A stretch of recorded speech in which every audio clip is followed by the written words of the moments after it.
What's going on, YouTube family? Today we're going to be going over just a couple things that I wish I knew as a white belt, or just things, techniques, tips, thoughts, all that stuff. Just things that I wish if I could go back to being a white belt, these are the things that I would teach myself or tell myself to focus on in just the first 6 months, or for those of you that are 4 or 5 year white belts, or however long you've been a white belt. Just different tips to help you out just in the beginning of the career. One of the first ones is going to be just grips. Grips are really important. So we're going to start in a position that's like really common in most gyms when we get to sparring, which is going to be usually one partner is going to be up and one partner is going to be down. So this is normally where we start the roll, right? We stay here, shake hands, and then we start rolling, right? Whether you're up or down, you have to make sure that you're ready to grip fight, and you have to be in the correct position to grip fight. So we're just gonna kind of go over some basic stuff. Again, this is like day one, very basic stuff. But if you're new, or even if you're a little experienced, you may have forgotten about some of the stuff that's gonna help you out tremendously. We're just talking about posture. From being in the seated guard, you never, unless you have an incredible guard, you don't want to start out here. But since this is white belt George, he doesn't have an incredible guard yet. He's just fat and lazy, and his jiu-jitsu sucks. And I mean, my jiu-jitsu still sucks now, but I wouldn't be doing this as a white belt. Okay, so we're up here. Okay, so we gotta make sure we're in a seated guard. When we're in a seated guard, we have to make sure that our elbows are inside of our knees here, okay? We also have to make sure that our neck, our shoulders are up, and our chins are tucked a little bit, okay? Just to prevent or to protect any kind of attacks on our necks. Think about it like a puncher when he's posturing here, his chin's tucked and his shoulders are up. When you're boxing, okay, same kind of concept when you're ready to grip fight in jiu-jitsu for this position. So elbows are inside of this knee line, I'm postured up and I'm here. Elbows are close to the body. Something that was told to me as a white belt that I still think about is that open elbows can become broken elbows. So that's something that's still in my head sticks. So here, your knees, all right? You want to develop dexterity in your knees so that they can move around like this. They're able to switch places, and then you're able to reach for your partner with your feet. Grip fighting in jiu-jitsu, especially in guard, isn't just hand fighting. If she comes into me here, it's not just hand fighting, it's foot fighting as well, okay? So fighting with your feet falls into that category. If you don't have great dexterity in your knees here, that can be an issue. So just a couple exercises that you can do are, you can literally be like this, put your hands on your back and swing your knees in like this and out, just to kind of warm up your hips and get your knees ready to be able to do this motion and do reaching motions, right? Something else. And we're gonna start hand fighting. We're gonna start with the feet first, what to do with our feet, and then build our way up what to do with the hand. So something I wish that somebody had told me was how important it is when you're hand fighting on here, your posture's good, you get ready to hand fight, that you have to be attacking their feet with your feet right away. So if your hands are moving, your feet need to be moving at the same time.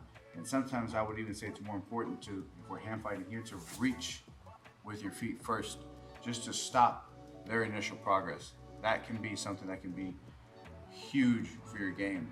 You can see like an improvement right away, because if I'm here, my feet are dead, they're not doing anything, and I'm hand fighting, my partner can move their feet. Go ahead.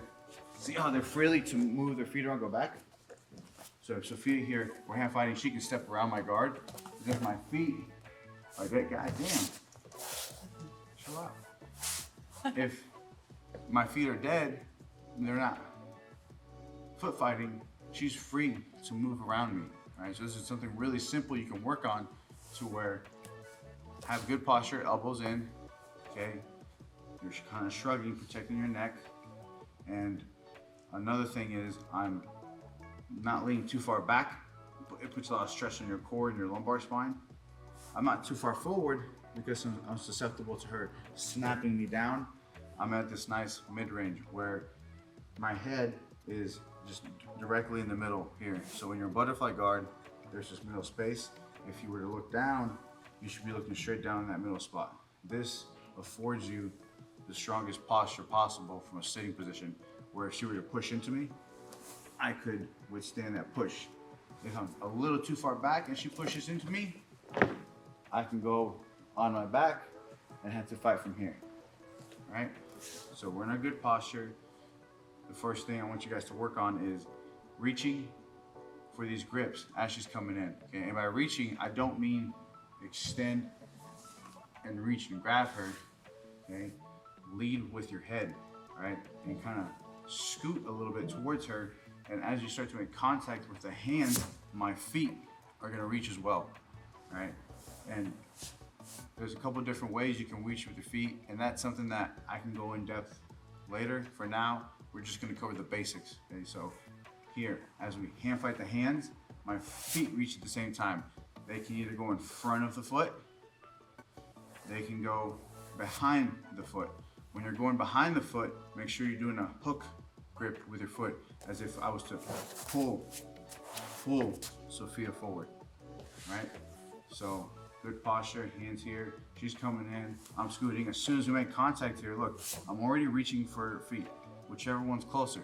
If this one's closer, I'm hooking behind, because this is gonna prevent her from doing outside passes, stepping into the middle of my guard to try to stop her from going through and setting up good passing positions. So here, right? Just hooking these feet. Now look at the other one doesn't just stay there. It's actively, as I'm hand fighting up here, it's actively trying to control the other foot. Just as if you're hand fighting up top, right? If we're hand fighting up top, we're trying to win this battle where I have both wrist controls or maybe both sleeves control if you're wearing the jacket. The goal is the same on bottom with your feet.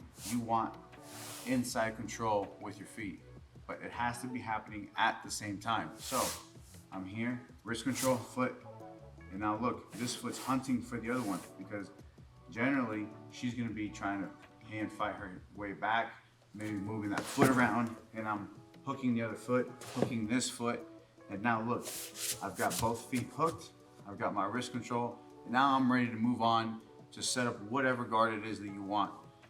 We're not gonna go into details onto specific guards here or systems or anything like that. We're just talking about what to do, just initial contact, because I'm sure all of you go to class, especially if you're a white belt, you're brand new, you know everyone's gonna beat you up, you might have a lot of anxiety, you might not even want to go to class because you're like, why am I even doing this? To just get beat up every class. And then you get here, you start to roll, and you're like, in your head, you're like, shit, this dude or girl is about to just thrash me, and this is gonna be painful. Have a game plan. If you don't have a guard developed yet, have a game plan to at least frustrate them by having really solid fundamental hand and foot fighting, okay? So what I want you to working on is making sure you have good knee dexterity, making sure your posture is good so that your partner shouldn't be able to just push you down, right? I want you to always be actively trying to control the top of the wrists, okay? We'll go closer to the camera so you can see. This is the grip that I want here, okay? Here, so she faces me, okay? It's a thumb down grip on both sides. That's what we're actively trying to get. So go back, right? And we're here. I'm looking at her hands. I'm tracking her hands here. I'm not just mindlessly reaching. I'm waiting. Look how my posture stays. So when she approaches me here, I'm beating her to the punch of grabbing those wrists. Maybe grabbing the jacket if they're wearing one. Just controlling the wrist. If they can't grip you, they can't initiate anything, right? So making sure we're staying in front. And it might start out to where when we're hand fighting up here, we're grabbing each other's fingers and doing this. But as you're doing that, I just broke her finger, sorry about that. So as we're doing this, okay, it might start out where we're just kind of messing with our fingers here. but eventually I want you to track over the wrists, okay? But as you're doing that, watch how my legs are engaged. Everything's at the same time, okay? So if we were to start the roll here, go ahead. You see how I hand out the wrist and my feet immediately attached. So this one attached, this one attached. I have the upper hand here, okay? Now I'm ready to attack with whatever preferred guard I have here. You know, whether it be shin on shin, I can arm drag. I now have access to control the sleeves, collars, go into whatever guards, right? Like I said, we're not going into detail into guards here. We're just basic setups, okay? Basic hand fighting skills. So that way, it doesn't just happen to where this is what normally happens, where we shake hands, they push you down, they fucking pass your guard, and then you're stuck in side control, right? You can prevent all that if you just become a master hand and foot fighter. So your hands and your feet have to be actively working at the same time. Hands are moving, feet are moving, okay? Trying to get inside position on her feet. If you can't get inside position on her feet, go ahead and hand fight. Just put here, all right? Put the foot on top. Okay, that foot's forward, same thing, put the foot there on top. It prevents anything. Then I can switch. I can roll my foot inwards to a pull grip. If I don't like what's happening, I can roll it back to a push grip, and I can off balance her. If she steps back again, I can switch it here. I can cross grab, whatever.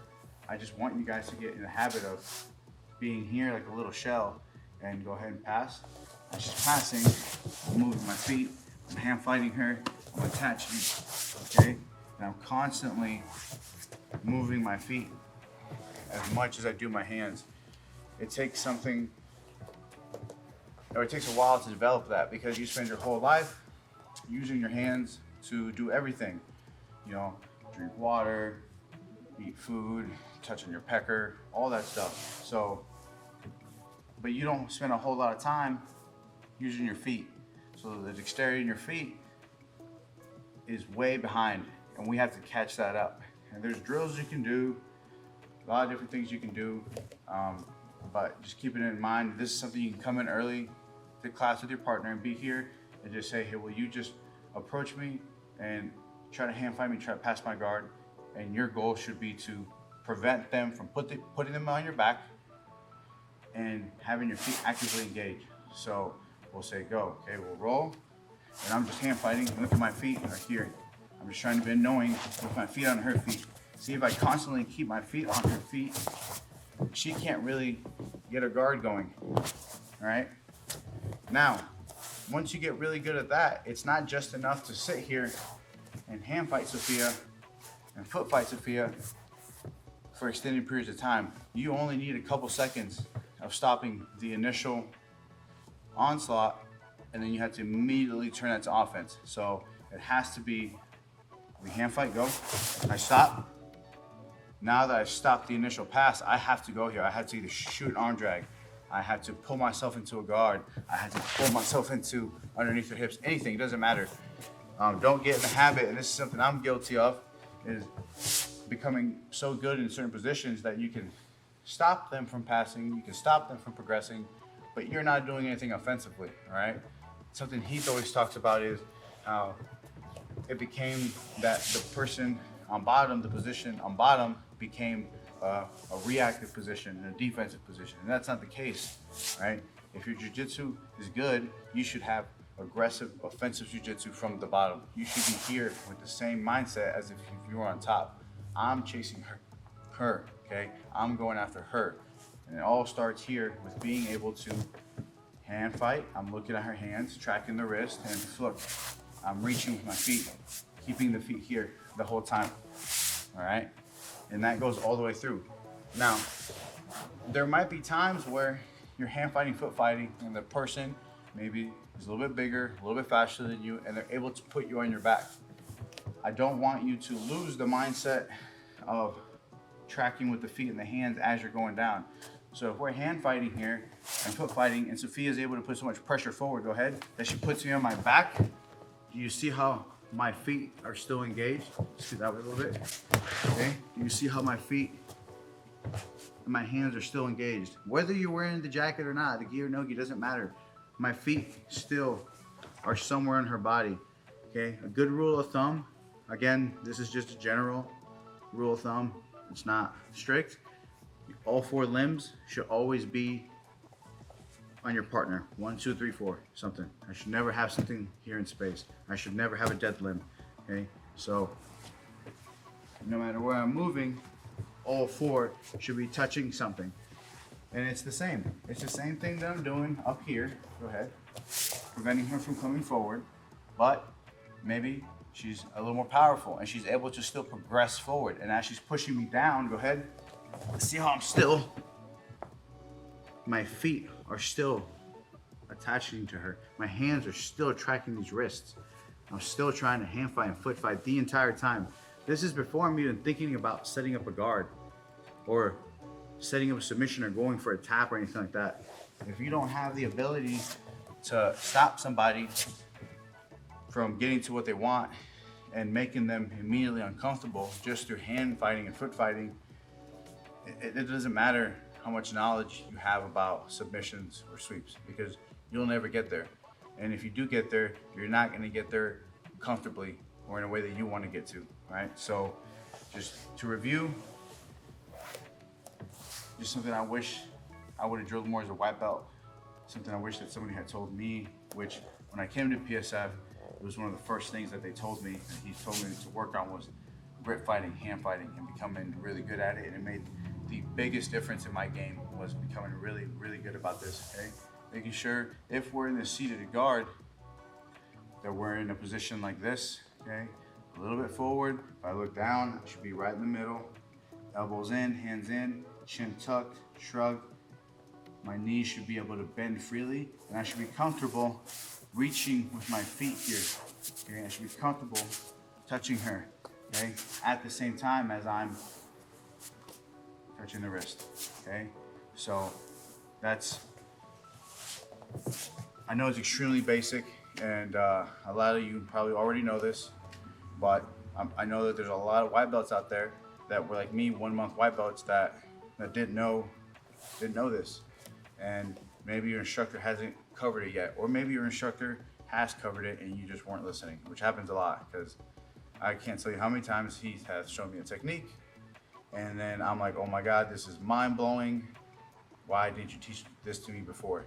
And he's like, I did like 4 times, like 2 months ago actually. And I look back at my journal and sure enough, he has. So we all forget shit, okay? So this might be something that you might have just forgotten, but I would almost say that it's mandatory that you be an expert master hand fighter before anything else. Because if you can do that, then you can prevent someone else from doing anything else, okay? So that's one thing there, is gonna be that hand fight. Just to stop the person from initiating good guard passes, is a couple rule of thumbs is you want to keep the person, go back a little bit, okay, they're in a good stance. You want to keep them in front of you, facing you, right? So you don't want to allow them to cut angles on you. Because they're standing, it's gonna be easier for them to cut angles. And this is something that I wish, you know, if I was a white belt, I would tell myself like, hey, focus on this, it'll help you out right away. Is if I'm here, if Sophia takes a big step and I don't realize that I have to keep her go back in front of me, then things are gonna be bad. I'm gonna go on my back, she's gonna put me inside control. But if you're able to just keep them in front of you, and wherever they're going, you're just tracking them with your body. It's that simple. So if she's trying to walk around, move around, I'm just keeping them in front of me here, okay? With a good posture, hand fighting, foot fighting, all of that, okay? So making sure that we're keeping the partner in front of us. Now there's a couple of different ways to do that. We can do it with just our feet and our hands up. Now the pro to this is that I'm able to, if she's coming forward, I'm able to hand fight with both hands and both feet. The con is I'm nowhere near as fast as Sophia is because she's standing. So I'm limited to how fast I can cut my angles. And remember, if she cuts an angle, go ahead. And anytime my feet are off the ground, she has the ability to push me down or step inside to my guard. Something you can do when you feel that she's applying force in a way that's forcing you to have to go to your back is to adopt this one hand back method. Now, this makes it easier for me to track Sophia, whether she's moving left or right. I'm a lot more mobile, okay? It also allows me to get to a standing position much quicker than here, if I need to. So I can actually come here and I'm already standing, ready to engage much faster. The con to this is you only have one hand up, so only one hand to hand fight with. So you have to become really good with whichever hand it is you're choosing to be up here to keep track of that. Another thing is this elbow to knee connection has to stay there the entire time. I don't ever actually want to move that. So I want to be here with Sophia, reaching, hand fighting, foot fighting, all at the same time with my feet, right? The hand back method also allows us, because we talked about range, right? So her range, being the top player, she wants to be in a way that I can't reach her, but she can reach me. If she's back here, I can't reach her. This allows me to act like a spring and allows me to jump forward at Sophia. So that's another con or another pro to hand in the back method. It also allows me, let's say we're hand fighting, she's cutting an angle and she's coming here and she's about to push me down. Okay? Anytime you feel like that your partner is about to push you down or they're crowding you, you don't like what's happening, use the hand on the mat method here. Go ahead. To just come to one knee. Here. Now, see, there's no guard established here. So Sophia, she can't put me down here. All right? And then now I can look, maybe hand fight, get my grips that I want, and pull, reset. Or I can shoot, attack on my own. This is something that was really ingrained into my brain by a guy named Andy Barbin. He actually has a broken neck, so that he couldn't go on his back. He couldn't do this. He didn't have the option to roll on his back and do this. So he had to figure out a way to be able to roll and do jiu-jitsu seated. And his thing was always, anytime you pressured him at all, go ahead, he would come here. Because now he didn't have to depend on his neck being compromised. And man, I started doing that and it made a huge difference in my game. In the ability to just negate their offense, all right? It's something that is defensive, but can be quickly turned into offense. So you're always trying to find moves that are defensive in nature, but can be quickly made to be offensive. And this is one of those, because while if Sophia tries to just push me down, hand on the mat, and I'm up, right? That was a defensive measure, but it can quickly be turned into a offensive measure, whether I'm shooting takedowns or re-pulling guard. So that move is excellent. So Andy is not on any type of social media, but thank you, Andy. Shout out for that move. It's helped me a ton. So something that if I was a white belt again, I would show myself that right away is keeping the person in front of you at always. Okay, so she's trying to walk around. I'm keeping them in front of me as I'm attaching and getting to my guards. Or if I just feel compromised, too much pressure, I've lost the battle, I can just hand on the mat and then I'm here. But notice how my elbow connection, this stays constant. I don't ever want this to get extended, okay? I need this to stay constant. So hand back to prevent pressure from going forward. And it also allows you to track your partner. It prevents them from cutting angles. If you're on top, you want to cut the angles. If you're on bottom, for the most part, you want them square for your guards so that you can set up your attacks. But it's something you have to develop and be good at. You can definitely develop the skill to be here And as she's moving, I can quickly follow her, okay? The only downside to that is for me to move, I have to lift my feet up off the mat, and I'm compromised for a split second there. If we're hand fighting and she moves, it's just for a split second she applies the right type of forward pressure, I can start to go back. And if I don't have incredible core strength, I'm not gonna be able to hold myself up. So I want you to drill this with your partners. I want you to be here.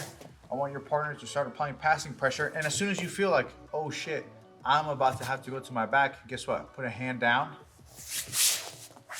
foot here.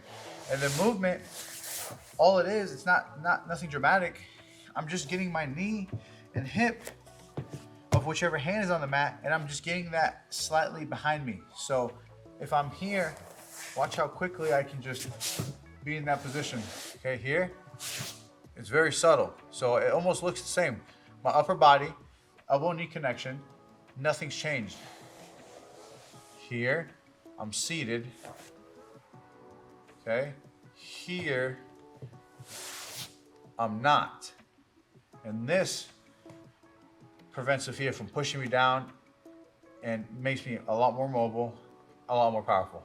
So something just really subtle tip for you guys that'll help a lot. Hand on the mat, practicing here, here, here, allows me to shoot and attach myself closer, right?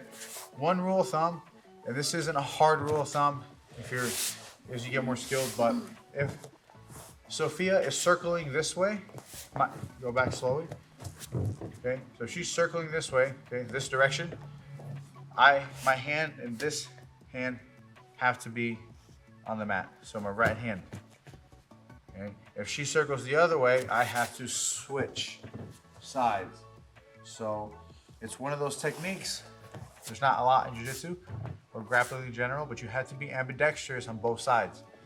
Because if I stay here and Sophia circles the other way, yeah, I'm fast and I can maybe catch up, but if she does how we talked about cross-stepping, where her right foot goes behind my knee, this can potentially be dangerous for me and hard to recover. It's not the end of the world. I can still definitely come here, or I can still definitely, come up to the knee and be okay, but it's a lot easier if you practice, and this is a drill you can warm up with, right? We talked about our hand fighting, foot fighting drills, okay? Awesome. Then maybe we do this drill and have your partner circle to her left, and I follow, and circle to her right. I switch, okay? Again, circle all the way, circle all the way, circle. She switches. See how I'm switching my hand? Okay, she switches. Okay, now maybe she tries to apply some pressure forward. So I'm up. I go back. She circles left. She applies pressure forward. I don't like it. Knee back, and I'm here. This is also good if you're a good wrestler. This is especially good if you have prior wrestling skills and you're new to jiu-jitsu and you're like, fuck, I hate the guard. Man, if you have any kind of wrestling experience, there's nothing that says that you have to stay down. There's just weird unwritten rule in jiu-jitsu that because I'm down, I have to stay down. Fuck that. If I can get up, I stand up. If we're here and we're rolling, Sophia's not doing anything, and I can stand up and blast double her, do so. So it's a technique in your gym if you're a wrestler, or you're doing positionals, or maybe you want to work on your guard and you're starting down, be here. Start the roll, get your hand back. She starts passing you, here. Now look where you are. You're ready to wrestle, ready to attack. So it's something that if you are in jiu-jitsu, it can help you out a ton. If you're a wrestler, it's even better for you. It'll make you feel safer, because when you go from that jiu-jitsu mode to wrestling mode, when you make that switch, that comfort level is huge. So this is a technique that's big. Okay? It's one of the first ones that I learned when I got here from Heath, and especially from Andy, because he was the one that came in. And anytime I tried to pass this dude's guard, and he's a little bit older too, and I couldn't pass his guard, because anytime I tried to attack, he would just literally do this and then either jump on a takedown, or use this position here, go ahead, to get in on guards really fast. It's extremely hard to stop. So another little thing, just a couple more tips I wish I knew as a white belt. Keeping them in front of you, and then you don't have to stay seated with both hands in the air. It's okay to put one hand back and be in a ready position, okay? Be in a ready position where we're here and tracking, all right? Grappling from there. So just definitely wanted to throw that in there for you guys. That one. Okay.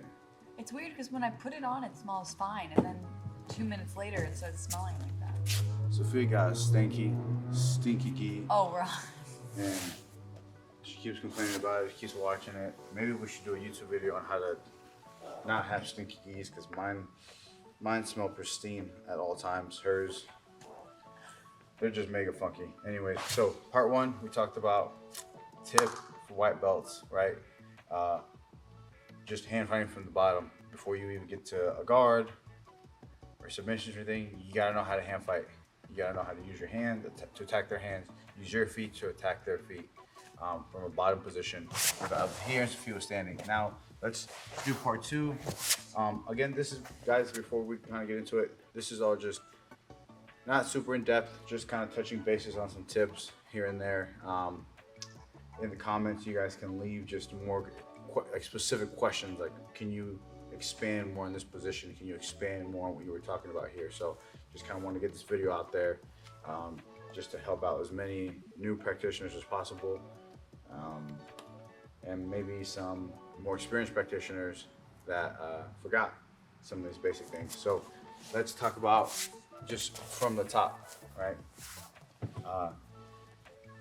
We're gonna do standing as well, but we're doing just seated and standing because, you know, in traditional gym roles, if we're just training, this is where we usually start. Some person's up, someone's down, and then we engage. Just some things I wish I would have known as a white belt from a standing position approaching a guard, and especially approaching somebody's guard that is experienced, that is more skilled person than I am. Because I remember when I was a white belt, I would be here and I would be just in my head thinking, oh my God, I am about to get just tapped. I'm about to get swept. There's gonna be a lot of pain involved. It's not gonna be good for me. So instead, let's change that. Let's have a game plan. Let's have something you're going after, okay? So these are just a couple little tips that will help you. The first thing is gonna be, if the person is seated in this seated guard position, you need to know your range, okay? You need to know your range, and you need to have a good stance. I can't be just approaching Sophia to pass her guard like this. Unless I'm 400 pounds and I'm Andre the Giant, I'm not gonna be able to pass her guard just by doing and walking her like that. I mean, which I probably could do that, but I'm not going to. Get in your stance. Okay, nice low stance. Generally, it's gonna be head, chest level over that front knee, whichever leg you have forward, or if it's in a square stance. All right. Everything else stays the same. My elbows are in, hands are in. My head is first, then my hands and my elbows. And I should be, after I establish a good stance, I should be in a range that I can touch Sophia and grab Sophia, but she's not able to touch me. Because if I'm, like, for example, this range here, if I go to guard pass, Sophia has access to my legs with her hands and her feet. So she has free will here to grab my collar, okay, grab my sleeves. If I'm wearing no gi, she is able to grab my wrist, grab my head, right? She's able to connect herself to me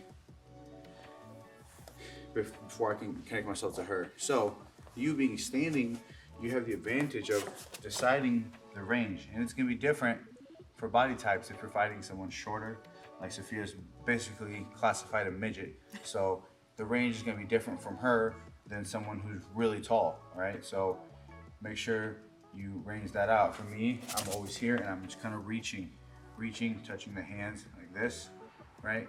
And I know, look at this range, I know that I can touch Sophia's hands. I can even grab her pant like if I wanted to. If I'm long enough with my arms, I can reach her collar. But if she were to fully extend her leg, she can't reach me.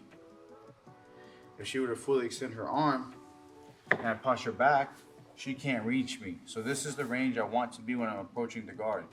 This is gonna make it more difficult for them to get into a comfortable position, to get into a comfortable guard, especially the more skilled that the opponent is. The more skilled they are, they know where they want to go. They know the position they want to get to. And it's your job to prevent that.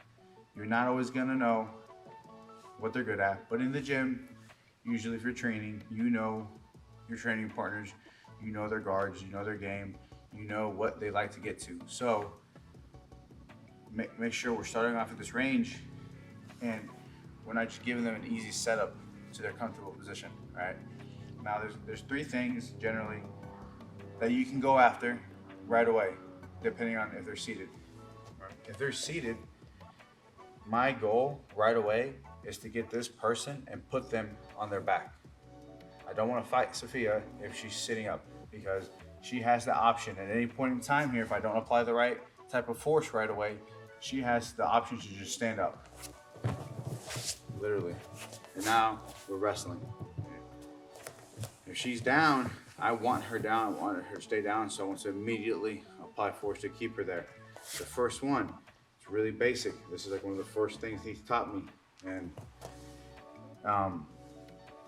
if you do this, right, and it pisses off your gym partners, and you probably just have to find new partners because it's jiu-jitsu, right? This shit's a fight, and this is just an effective technique to get them on the ground, right? First one being range. She's up there. I'm gonna take both palms, and I'm literally gonna like double thumb block, double post on her shoulders, and I'm shoving and pushing Sophia as hard as I physically can until her back hits the mat, because I don't want her seated. So it'll look something like this.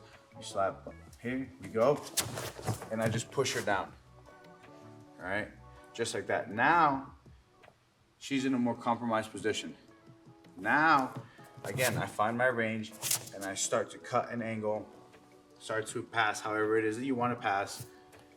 We're not gonna get into that, we're just basics here. So that's one way, okay, of getting her in a compromised position on her back where I'm dictating the pace and she's being reactive.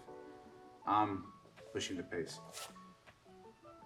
If Sophia's feet are forward, so sometimes in a guard, they'll be in a position where these feet are gonna be forward and the hands and the head will be back.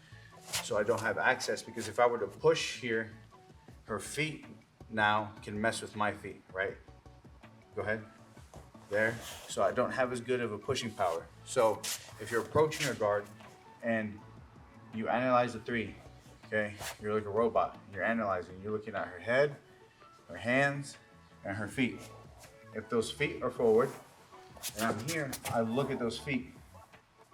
All right, I look at the shoulders and I decide if I push the shoulders, her feet are going to be able to access mine. I'm not going to be able to put her down. So feet are forward. Instead, I go after the feet and I go on double knees and I grab underneath her feet here. Okay. Once I have underneath her ankles, I take a step up. Okay, with either foot, doesn't matter. I take a step up and I'm flipping Sophia on her back. Here. So now, look where we are. Again, she's in a compromised position, and I can start my passing chain, whatever that may be. That's something we can get into in the future. But for now, we're just gonna talk about getting the person on their back, because you wanna be passing the guard from here. I don't necessarily want to start guard passing from here where they're a little more powerful and they have the ability to stand up on you. And that's crucial, because if this person is a better wrestler than you, and somehow you got them down on their butt, I don't want them standing up. Like if I'm rolling with Pixley, and Pixley is seated and I'm standing, I will do everything in my power to prevent him from standing up. Because if he stands up, I'm dead, all right? He's just a better wrestler than I am. It is what it is. So if you have a guy like that in your gym, and you somehow manage to get him on his butt, you have to do whatever you can to keep him there. Don't just sit here because he's gonna stand up and come after your ass, right? So we have the feet. If the feet are forward, we grab the feet. Double knees, foot up, flip on her back. Okay? You don't always have to go double knees. If her feet are forward enough, you can reach. I can lower my level. Okay, lower my level, reach the feet, flip her. And now I can cut my angle and start to pass. Okay. If sometimes they're in a guard position where we talked about in part 1 where it's not okay to lean forward a little bit, like this posture here, where the spine's at this angle. So if she's forward though, some people will do this to hide the feet because they don't want to be flipped. They'll have their hands, elbows in, head accessed. If you see this, now look at what's forward is the head and the shoulders. So we're gonna access the head and the shoulders. There's 2 options you can do from here. One being, I literally grab the crown of Sophia's head. So I reach over and I snap that down. She's giving you that head. You have to take advantage of what she's giving you. Range, we're hand fighting. I grab. It's almost like a club. We can also just reach straight over the top, the crown, pull her head down. We're just snapping her head down to the mat here. So it's either a club snap or we're reaching the top of the crown, snap. This other hand goes to the back of the shoulder and you're just gonna rotate yourself to the back. So I switch my feet and I make my way to this spot, all right? So that way, you kind of just have options here, depending on what the person's doing to you. Third one being, let's say she's in a good stance. The feet are even, her posture's even. I can't push her down. I don't have access to push her down. Crown of the head's not there. The feet aren't accessible, right? That means that the hand fight is what's gonna be important here. So if I can't get the head, can't get the feet, only thing left is the hands. So I'm in a range where she should never be able to touch my feet with her feet, and I start to hand fight her hands. As I hand fight her hands, you have to make some type of outside movement, all right? Her job on bottom is to stay square with me. So good guard retention is if Sophia is down and I'm cutting angles, stay up. She's not doing it. This is why she's a white belt. So if Sophia's down and I'm making angles, she should follow me, right? No matter where I go, she's following me here. Because if at any point in time, she doesn't follow me and she stays static, if she doesn't follow me and she stays static, yeah, boom, we end up here, okay? So, if feet aren't available, head not available, the hands are gonna be available. Now, the only thing with the hands is, as soon as I make contact with our hand fight, our feet have to move to one side. So I'm here, good stance, I reach, she reaches, we start the hand. As soon as our hands touch, I have to take an outside step. And I can either do two ways, okay? I can shuffle step here and get here on her to where she's gonna follow me. And then now I can push her down as she's trying to square up with me. Remember, the ultimate goal is to get her on her back. The other one is gonna be cross stepping, okay? So I'll do this without grabbing her. So shuffle stepping, right, is I switch my feet. So I just shuffle, what it looks like to the other side, okay? I shuffle. Cross step is literally crossing across. So this foot goes all the way across. And I'm aiming to get past Sophia's knee here. 1, 2. Now we're at an angle. Other side, cross step, past the knee line. 1, 2. Now we're at an angle. We do both of those while we hand fight. So we're in a range. We're trying to get Sophia on her back. because she's got a dangerous guard. We don't want to deal with it. So I hand fight. And look, as I'm hand fighting, I cross step. She tries to follow me, and I put her down. As she's trying to follow me, for her to follow me, okay, this way or that way, she has to get weight off her feet. Anytime that there's weight off of her feet, she's liable for a guard pass, or she's liable for me to push her back. So stepping around your partner forces them to follow you.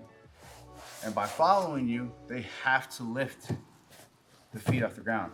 They can't just rotate like, they'd have to do something like that, which just wouldn't be effective. So,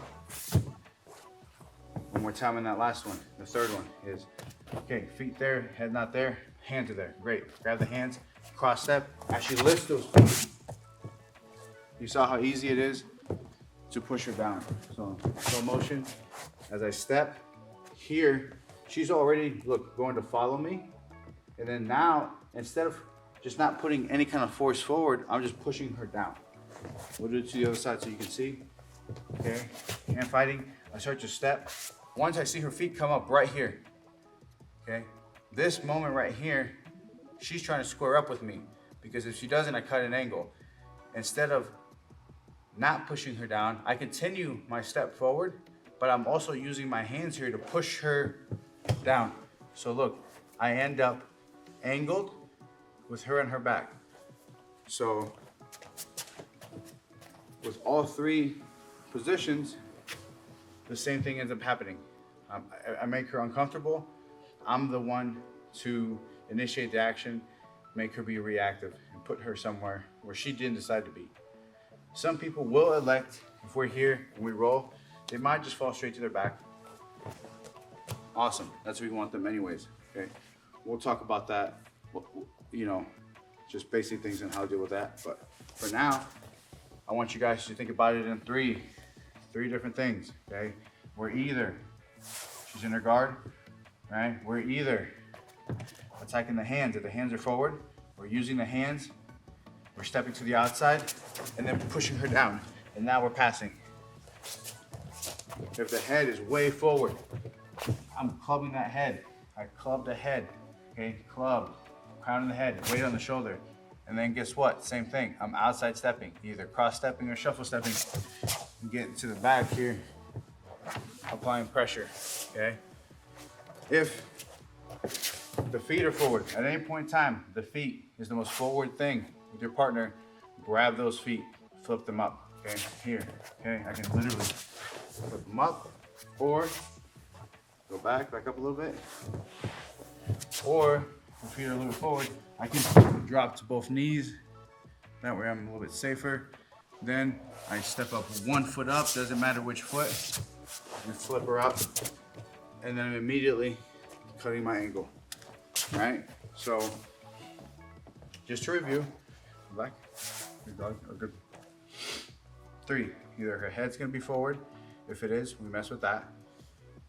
If her hands are forward and more accessible, we mess with that. If her feet are forward, we attach those. And this is something that can be applied gi and no gi, okay? It's very basic.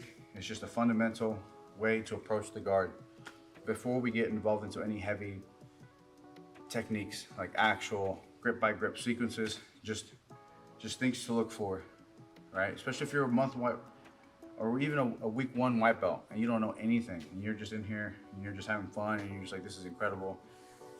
It's something for you to look for guard. Okay, let me get on their feet, let me get to the outside. Let me get on their hands, let me get to the outside. Okay, let me push them down, all right? Listen, this one is probably the most effective one here. When they're in their guard, here, just shoving them down as hard as you can while you prevent any attachments. You're gonna have people, if you do this one, they're probably gonna get mad at you. But you know what? Fuck them. It's jiu-jitsu. A little shove, it's nothing. It's just training. It's an effective technique to get them on their back. So 1, 2, 3, and we have the shove.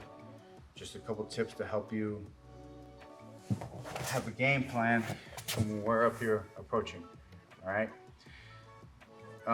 Another one's going to be really, remember how we talked about range, is to stay standing the whole time. Don't come down to your knees right away and start your roll from here. Unless, if you're 300-400 pounds, there's a lot of shit that's not gonna apply to you. You probably can get away with this, but if you're a normal person, if you're on your knees, you just took away your biggest advantage, which is that you're able to move your hips faster than your partner on bottom. I can't really cut any angles from here and start to do this. Get your legs just a little bit in shape so that you can be moving around, okay? Sometimes if you get quick enough here, I can just go around Sophia, okay? And if she tries to follow me, go ahead and try to follow me.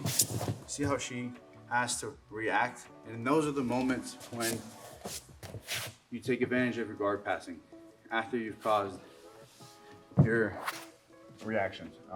So stay standing when you're passing, especially if you're passing the open guard. It makes it easier to maintain a range, makes it easier to monitor grips, makes it easier to break grips if there's grips that need to be broken. So those would be my things, my tips that I would have told white belt George when he was on top. Hey, stay standing, find your range, identify which one of the three is forward, put them on their back, okay?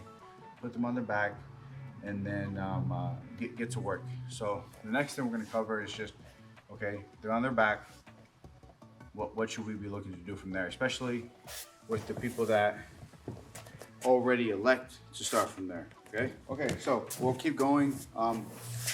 Again, just white belt George, me telling him things. There's a lot of things I would tell him. And it probably wouldn't be about jiu-jitsu. It'd be about all kinds of wild shit. That's for another time. But look, let's say we're passing the guard and you get these tiny little flexible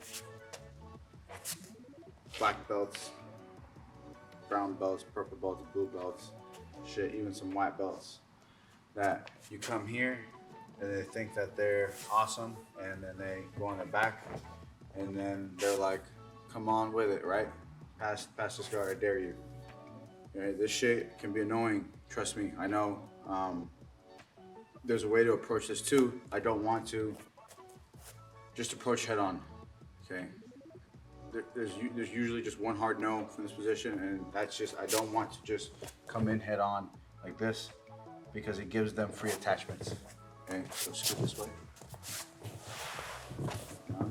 So if they've elected to be down, your goal now is to control their feet, right? And something I wish somebody would have told me, that the guard, jiu-jitsu, is very simple. All it is your partner's ability to attach their feet, knees, and hips to your body, okay? That's all that guard is. So if you're on top and you don't know shit, find the feet, keep them off of you, then it's impossible for them to establish a guard. So that's what we're gonna do with the people that they're straight down and they're like this. Maybe they're wiggling their little legs around, taunting you with their flexibility and how good their guard is and how much they're gonna tap you. Just grab their feet, all right? If you grab their feet, if you get good about grabbing their feet here or on the shins, okay? I prefer to actually grab either the front of the feet like so, or the toes, because if I grab the shins or I grab near the knees, they can connect their feet to my biceps and start putting me in guards. They can connect their feet to my hips and my knees here. So I want to grab their feet in a way that it's not usable anymore, right? I want to grab the feet first. That's gonna prevent them from establishing a guard right away. It's gonna keep you safe. If you don't do anything else, if you just go into class and someone does this to you, you literally just grab their feet and just hold on here, they're not really doing anything to you. They're gonna be doing everything in their power to break away these grips so they can attack, okay? Next, we need angles. We need an immediate angle change. So I need to prevent the guard from being created, and then I just want to cut an angle. That's it. It's that simple. Here. Of course, not how I'm doing it right now.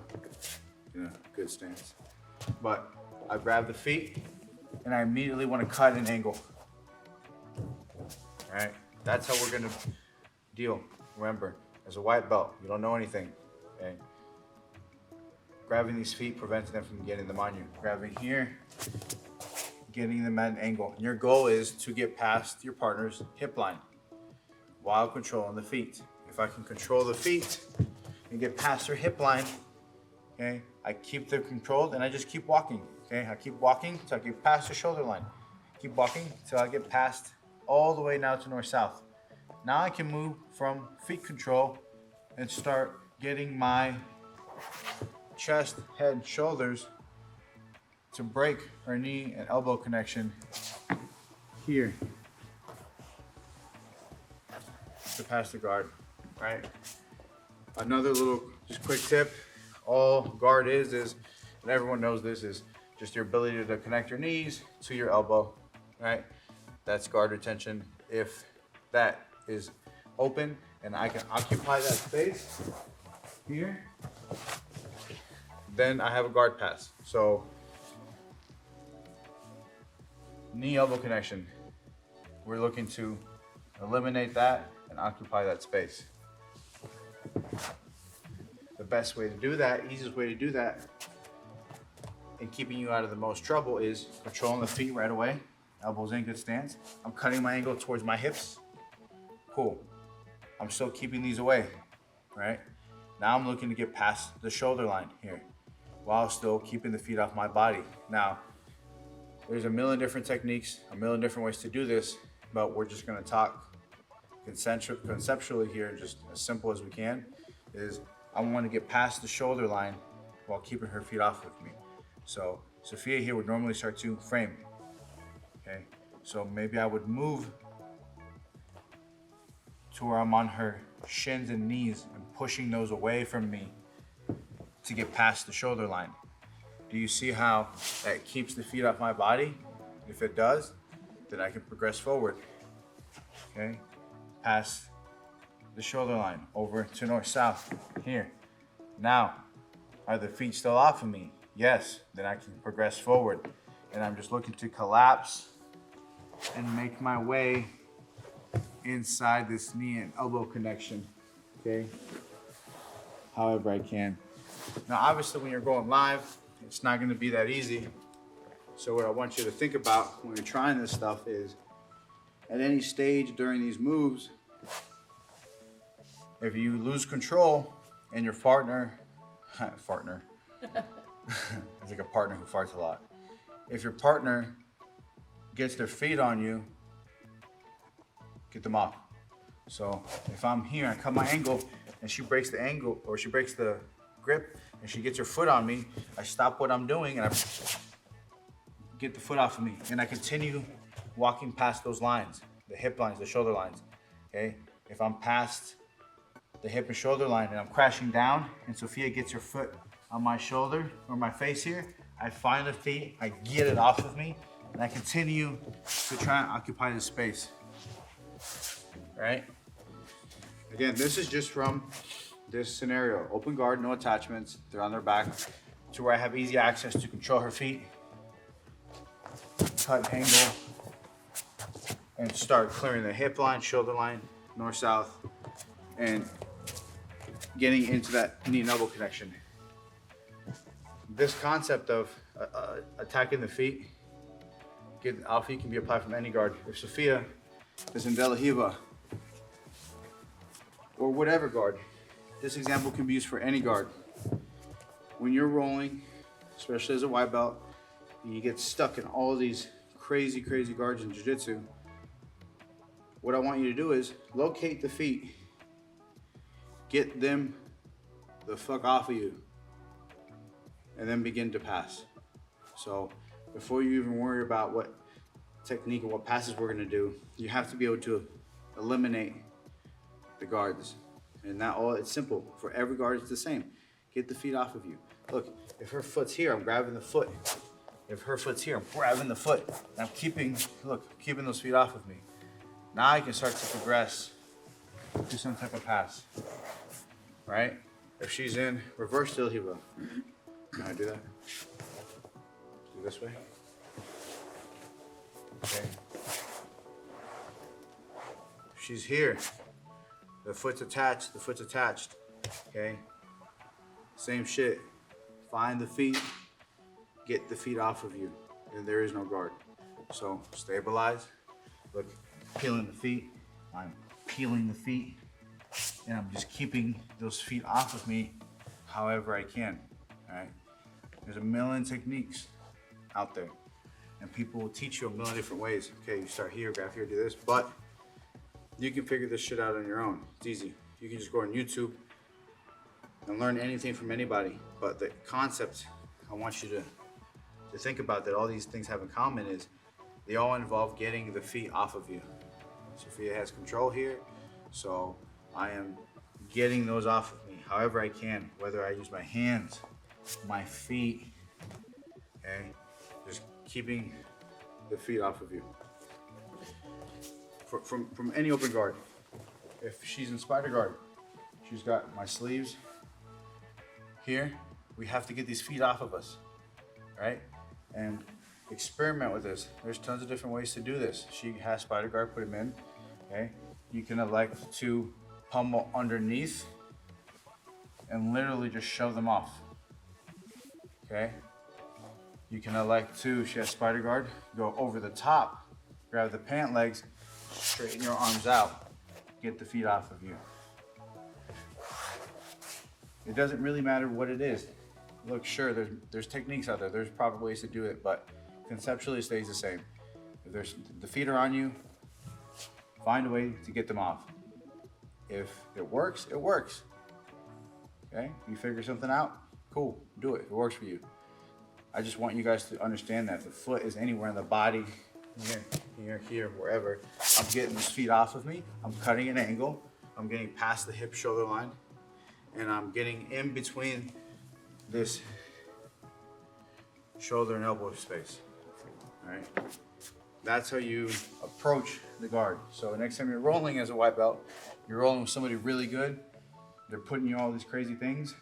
Find their feet, grab them, get them off your body. I promise you, you become more annoying. You become a more proficient guard passer, and you'll notice an improvement. I mean, just from one session, day one, day two, you'll notice right away, holy shit, I'm not getting swept as much. I'm not getting tapped as much, all right?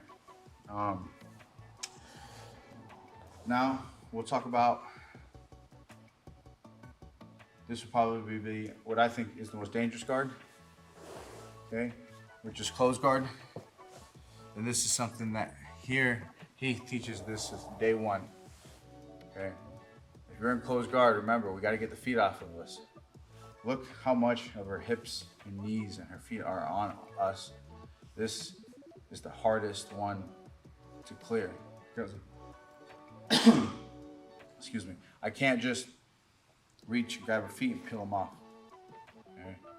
So, another thing, this is just basic 101 white belt stuff.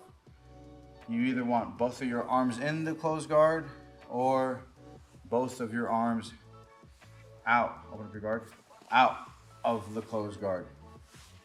If you do one arm in and one arm out, you're gonna get triangled, all right? I know it's really basic, but I know that a lot of the people who watch our channel are new, brand new, and don't know that, so just I try to remind myself of when I was a week one white belt, the information that I didn't know. And that was one that was really helpful for me, was 2 arms in or 2 arms out. If you try to dig with one, probably gonna get triangled if you're going against somebody that's more skilled. So, but in closed guard, how do we clear the feet in this fleet situation? And that's just to stand up, okay? We have to stand up, no matter gi, no gi. There is no hanging around down here. We have to immediately stand up. We're gonna go over a couple variations. There's tons of different ways to do this. This is just the preferred way that I like to do it. But like I said, whatever works, works. If you're wearing the jacket, okay, we're gonna be grabbing double collars and making sure that my feet, if you watch my feet, right there, I'm like this. I'm not like this. I'm not flat on my foot. I'm in a way, I don't know if you can even see that, but I'm in a way where I'm like, I can take off running if I wanted to. So I'm not, the shoelaces basically aren't on the mat. The bottoms of my feet are on the mat. I want to grab double collars if we're wearing the jacket, and I want to cut some slack out. And then after I cut that slack out, I want to push them into the armpits. So cut the slack out, push into the armpits. This is going to buy you a couple seconds from your partner being able to initiate attacks. But after I stuff the armpits, I have to immediately stand up. Okay, so stuff, and I go to stand up. Notice how my posture is not like this. It's as absolutely straight as possible. So look at my neck, my head, and my posture. Okay, when I go to stand up, two ways. You can do one leg at a time. Since I'm stuffing her armpits, I'm not in the threat of her grabbing my leg when I stand up, because if I do this and she tries to reach for my leg, she can't. So that's why I like double stuffing the armpits with the lapels. If I go for the other leg, she can't. Okay? All right? Okay? All right. So I step one, step two, and now look, I don't stay bent over. I immediately posture up. This is standing up in the closed guard, completely upright, where I've taken away all her ability to attack my upper body. All right?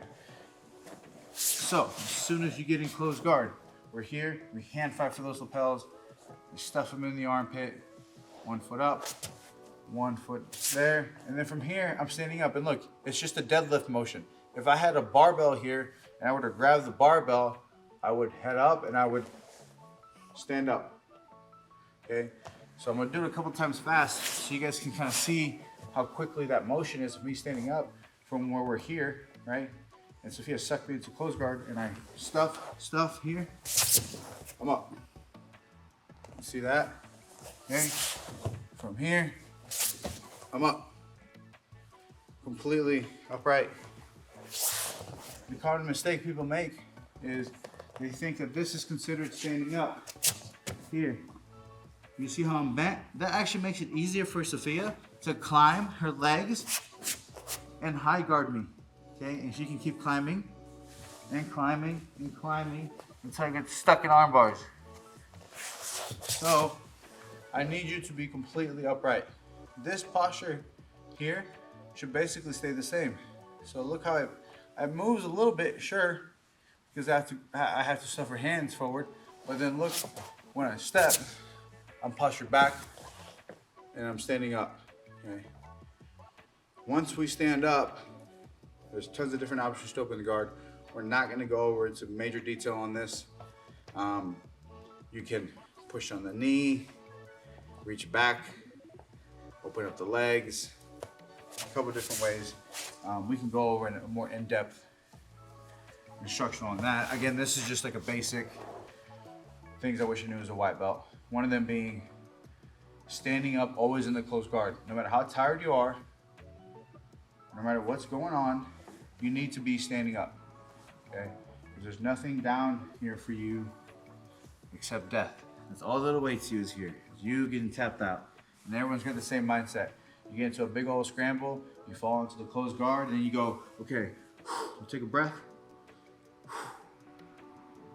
But then I'm gonna stand up and I'm gonna beat him, I'm gonna beat his ass. And then, but you never stand up. What ends up happening is you end up staying here for 3 or 4 minutes, stalling, then the round ends.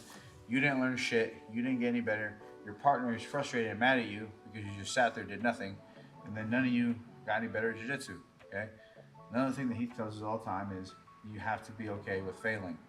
You gotta be okay with making mistakes. Standing up is one of those that feels like, fuck, if I stand up, he's gonna open up to a guard, he's gonna sweep me, trip me, whatever. Who cares, all right?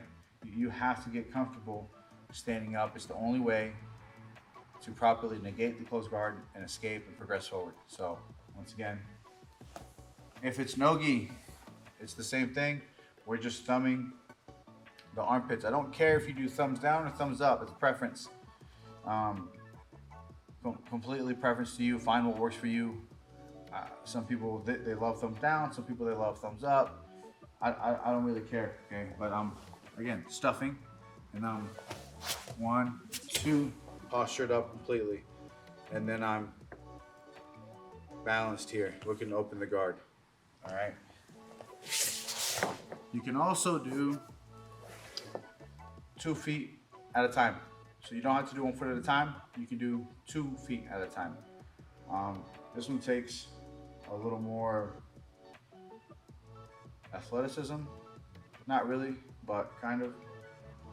If I'm here and I want to absolutely take no chance for Sophia to grab a leg as I'm standing up, I have to pop up to standing both feet at the same time. So the way I do that is I rock one way, and as I rock the other way, okay, I'm gonna do this from high so you guys can see, okay, I'm gonna hop up to one leg, and then the other leg's gonna come around,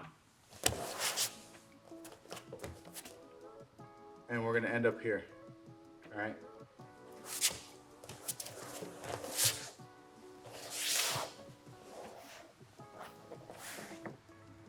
Here, stand up. Do you see how we turn Sophia at a 90? So it's a big difference between just standing up like this, where I rock my weight forward and I stand up. No angle change, right? That gives her a window of opportunity to attack. It lets her reach for a leg, reach for a collar, stay attached, do something. But if I turn her as I'm standing up, she can't do any of that. And the force of my hips going forward as I stand up sometimes will break the guard open if you do it fast enough, okay? So I do a couple just fast ones. She's here, I'm here, I go, okay? Boom. Down again. Up. Again. Up. Again. Up. So you can do a drill where you're standing up in closed guard and you should return to where you started, okay? We'll just do this one. We'll break it down in slow motion one time for you guys. Since it's on film, you guys can just rewind, but this is all that's happening, okay? All that's happening is I'm rocking, okay? And as I'm rocking up, I'm using that momentum to jump my left leg up here, okay? Well, if I was going the other way, right? If I was going the other way, it would be my right leg. So I go right, then I rock forward, and I'm like this. Because now I have all this momentum from this leg to swing and step. Swing, step. You see how fast and powerful that stand-up motion is? So that her chances of initiating offense are a lot less. We're not gonna go over this pass this time around because this is just a stand-up video, but another reason I like doing it like that is because you can also do this pass. Go back. This one, which is old school, super effective, where we stand up on one leg, right? And we knee through the middle. Doing this pass gives you the option to do both. And you can decide, depending on how tight her hips are or how committed she is to her guard. So I'm here, I go here. If from here, okay, if I feel that Sophia closed guard is really tight and I can't get my knee through, I'll continue forward. But if I get here and I feel her start to opening her guard maybe, okay, start to open up your guard, here, I might sit back and just drive my knee through and pass. Okay, from this angle. So again, when I'm here and I stand up, look here. This is my option. My leg can swing around and use that power and torque to stand up, or my leg can stay in the air. If Sophia opens her guard here, I sit back, knee drives through. So standing up in that way gives you the option to do both. Once again, you don't have to do that. You can do one at a time, all right? Double lapel, stuffing the armpits. No-gi, stuffing the armpits, one leg at a time, up immediately, okay? Now, you have to make sure you get comfortable being in a standing position with somebody and their weight being on your hips, because you're gonna feel off balance. So a drill you could do is just stand up, have someone close their guard up really tight up on your hips, and you could just kind of walk. You can just walk them around like this, okay? Drag them around, just so you get comfortable with that weight. Another drill you can do is up again, okay? If they try to reach for your feet, you could, like that, have them actively try to fuck with your feet. Okay, go ahead. And there's two ways you can do. You can high step out, or you can kick forward. So if the obstacle is behind the foot, I can kick forward and out. You can practice all that. I can walk, move around side to side. Sophia starts to touch my feet, okay? And I circle out. So that way you're comfortable being standing in a standing position. Last thing that we'll talk about, just from standing up from closed guard, because it's really important that you guys understand, if you're in closed guard, you need to be standing up. Don't care how tired you are, doesn't matter, you gotta be up, okay? One thing, the biggest reason I feel like why people don't stand up is because they're afraid of the knockdown effect. Where I go to stand up, Sophia grabs my feet, go ahead and knock me down, and she knocks me down, okay? This is okay. I'm cool with this, because guess why? I'm out of the closed guard. She still has a lot of work here for her to come up on top. I can get my feet on her hips, and I can scoot away and get out. And now look where we are, out of the closed guard, I'm on top. So, I get knocked down all the time by white belts in here, okay? I get white belts that put me in the closed guard. I stand up, I'm going to do my stand up, they knock me down, okay? Boom, I don't care. I just try to avoid them from coming up on top of me and avoid them from reclosing the closed guard. So I get my feet on them, I control and find the feet, and I do a sit out, and I'm back on top. So don't be afraid when you stand up. If you're getting knocked back, that's okay. You gotta change your mindset into where you're no longer thinking about that being a negative thing. Getting knocked back is a way forward of opening the closed guard. I know it seems backwards. Just don't be the person that you get knocked down and then they fucking mount you. And then you're gonna tell people that I showed you that, and then Heath is gonna yell at me. So don't do that. It's okay to get knocked down as long as you know that, cool, I'm out of the closed guard, I'm up, I'm passing, cutting my angles, doing all that. So just to kind of summarize all that, open guard, controlling the feet, right? Controlling the feet, cutting our angles, getting past the lines, getting past this knee elbow connection. Anytime that feet are on you, get the feet off of you. That's all that guard is. The most dangerous one being closed guard. So stand up.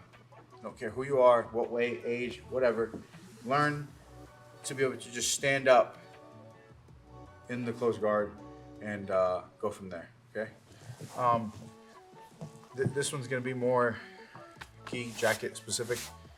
Just grip breaking if you're white belt and someone grabs you, shit, how do I break the grip? This could be a whole instructional on its own. That could be hours long of different grips because there's so many different places to grab. The belt, just the pants, there's different ways to break.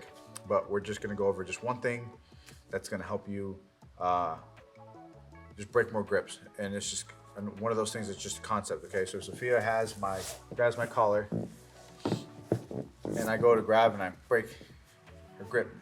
If I'm a lot bigger and stronger, sure, I can force this and I can pop it off, okay? But the right way to ensure that you're getting like the most amount of power on the grip break is there's always a little bit of slack on the grip, correct? And what I want to do is take the slack out of the grip first and then do the big break. That applies to every grip. You're grabbing my pants, you're grabbing my belt, wherever. I need to take the slack out first, then pop the grip off. I'm just gonna do one example for today. Don't wanna dive too much into it.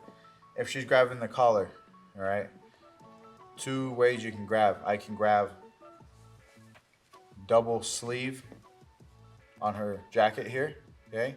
Then I am going to first move my body away as I pull her arm away. But I'm not just yanking the grip right away, because if they're really strong, they're gonna hold on. I am just slowly cutting the slack out so I feel the tension build here. Once there's tension, and there's the maximum amount of tension, then you do an explosive pop of the grip. All right, then you do the motion that most people do initially, which is just to go boom as hard as they can. But if I do that right away, the slack takes away that power. So the slack actually helps her out. If I'm here and there's all this slack and I pop, see how it helps her out? But if I take the slack out, okay, now I pop back, and I'm popping back with both forces, with my body popping back and with my hands pushing away. If you're double sleeved, generally, you want to break towards the weak side, so that way. I don't want to break into the grip, right? So double sleeve, I cut the slack out, and now I'm popping it that way, okay? Slack, pop. So when you watch high-level guys and they're slack popping, it might look like they're just yanking and pulling, but it's something you just have to drill so fast that you can, go ahead, we're here, she grabs, I cut the slack out and I pop it off. Grab me for real. She grabs me, I cut the slack out, pop, okay? And remember, to cut the slack out, you can move your body. If I hold her hand here and I just move my body away, the slack is cut out. I don't have to move my body. If I just grab her hand and I move her hand, slack's cut. Now I'm ready to pop. This is especially important against guys with really strong grips, or if they're bigger and stronger than you. If you're not taking the slack out, you're not gonna break the grip. Or you're leaving it up to chance that they might let go, or they might be tired. This guarantees that I take it out. This can be applied anywhere. Okay, if she grabs my sleeve, okay, I'm taking the slack out however I can by rolling the wrists here, okay. Any way I can take the slack out and then pop. So again, there's literally hundreds of different grips, maybe even more. So I'm not gonna cover all of them. What I want you guys to understand is if you get grabbed, take the slack out first. If it's no gi, right? Even if it's gi actually, anytime that they're grabbing here, another option, if they're wearing the jacket here, is we can go right on her thumb. So we'll go a little bit closer so you can see. Okay, so if we're here, I can grab palm to palm. So I'm grabbing on the inside, so switch sides to me. So if she grabs me here, right, I'm grabbing the palm here. Palm, 2, and then look, slack comes out first, then pop. See, because if I just try to pop out, you guys see that slack? That's no good, that's giving her the power. So grab over the thumb here.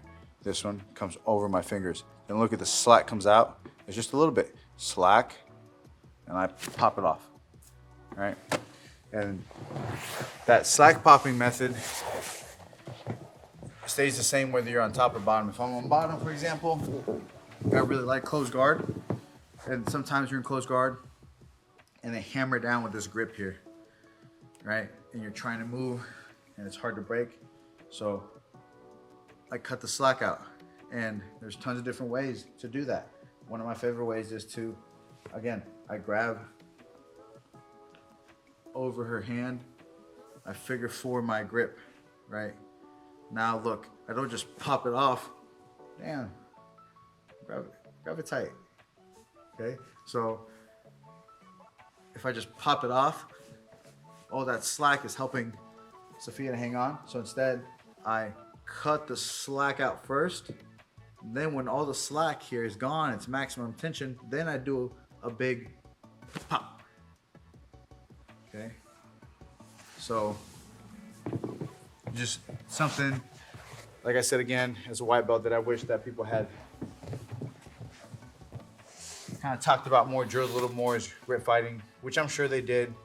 And I was a dumbass white belt and didn't listen and wanted to do like badass flying submissions instead. And now that's why I'm here, trying to go over the basics with you guys. So cutting the slack out of the grips, right? No matter where you are, whether it's the pants, collar, whatever, there has to be some kind of slack cut out and then a big pop. You'll have a lot more success with your grip breaking. Just to kind of summarize, the whole point of the whole video was just things that I wish I could go back and tell myself as a white belt, things that I would have spent a lot more time heavily drilling, basic conceptual things like that. A lot of more they're defensive in nature that can quickly be turned into offensive. We didn't cover any like positional escapes or any positional ways, you know, to get the better of people. By that I mean like side control, mount, back, just things like that. That we're gonna cover that in another video. Just for now, I wanted to talk about before anything even happens, before any like real jiu-jitsu happens, like the grip fighting, the ranging, just what to do in certain positions, but before anything even happens, before you even have to start thinking of a guard or of a pass. So that those tips should make a big difference in everyone's game. And we'll go more in depth into any of those positions that you guys have. If you have questions, just leave them in the comments. If you have something that you want covered specifically by any of the guys, leave them in the comments. You can message any of us all the time and just ask us. You know, we're just here to help the jiu-jitsu community grow as much as possible. So anything, please message us. We'll be going over a lot more techniques, a lot more in depth. This one was one that I kind of wanted to just get out there and help out the white belts and maybe the more experienced guys that forgot a little bit of the fundamentals of jiu-jitsu. So yeah, thanks guys. Good. All right.